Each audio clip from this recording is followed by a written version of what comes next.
বাংলাদেশ ব্যাংকের গভর্নর নিয়োগে সর্বোচ্চ বয়সসীমা সংক্রান্ত বিধানটি বাতিল করা হয়েছে। আগের বিদ্যমান আইন অনুসারে ৬৭ বছরের বেশি বয়সী কারো গভর্নর হওয়ার সুযোগ ছিল না। মঙ্গলবার রাষ্ট্রীয় অতিথি ভবন যমুনায় উপদেষ্টা পরিষদের সভায় এ সংক্রান্ত একটি প্রস্তাব অনুমোদিত হয়েছে। প্রধান উপদেষ্টা ডক্টর মোহাম্মদ ইউনূসের এতে সভাপতিত্ব করেন।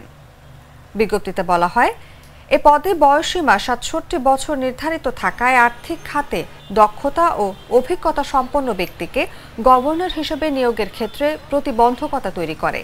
পার্শ্ববর্তী দেশ ভারত ও শ্রীলঙ্কা সহ এশিয়ার অনেক দেশে কেন্দ্রীয় ব্যাংকের গভর্নর পদে সর্বোচ্চ বয়সসীমার উল্লেখ নেই।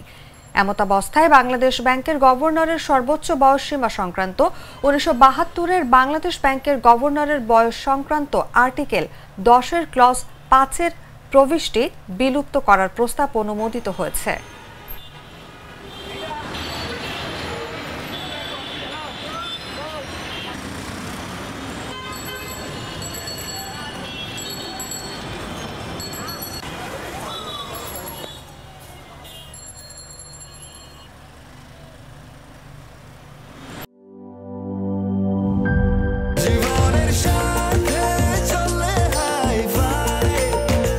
স্বাস্থ্যকর অল টাইম ফ্যামিলি কেক, সব সময় অল টাইম হেলদি লাইফ।